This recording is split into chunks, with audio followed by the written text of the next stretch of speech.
আপনারা সবাই কেমন আছেন? আচ্ছা, আপনারা আজকে দিনাজপুর পলিটেকনিক সম্পর্কে জানবেন। সো যারা হচ্ছে সদ্য এসএসসি পাস করছেন, যারা পলিটেকনিকে পড়তে যাচ্ছেন এবং যাদের বাসা দিনাজপুর বা আশেপাশের জেলাগুলোতে, তারা হচ্ছে আপনার দিনাজপুর পলিটেকনিক ইনস্টিটিউটে ভর্তি হতে পারেন। এখানে 6টা ডিপার্টমেন্ট আছে এবং 6টা ডিপার্টমেন্টের মধ্যে হচ্ছে আপনার ইলেকট্রিক্যাল, কম্পিউটার, সিভিল, মেকানিক্যাল, পাওয়ার এবং আর্কিটেকচার, এই 6টা ডিপার্টমেন্ট আছে।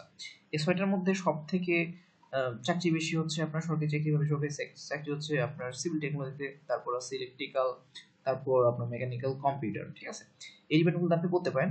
পাওয়ার সেক্টরে, পাওয়ারে পড়লে আপনি কিছু পাবেন, আর্কিটেকচারে হচ্ছে আপনার সরকারি চাকরি নাই বলে চলে।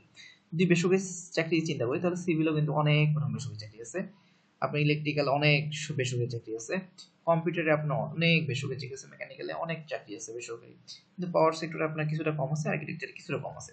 এখানে 6টা টেকনোলজি ভালো। তার মধ্যে আমার সাজেস্ট থাকবে আপনার সিভিল, ইলেকট্রিক্যাল, কম্পিউটার এবং মেকানিক্যাল, এই 4টার মধ্যে ভর্তি হওয়ার চেষ্টা করবেন। কারণ এখানে হচ্ছে আপনার সরকারি বেসরকারি দুই সেক্টরেই চাকরির পরিমাণ অনেক বেশি এবং আপনারা দেশে বিদেশে অনেক ভালো কিছু করতে পারবেন। সো আশা করি আপনারা বুঝতে পারছেন। ধন্যবাদ সবাইকে, আপনারা ভালো থাকবেন এবং আমার চ্যানেলটিকে সাবস্ক্রাইব, কমেন্ট, শেয়ার করবেন যাতে ভবিষ্যতে অনেক ভালো ভালো ভিডিও আপনারা পেতে পারেন।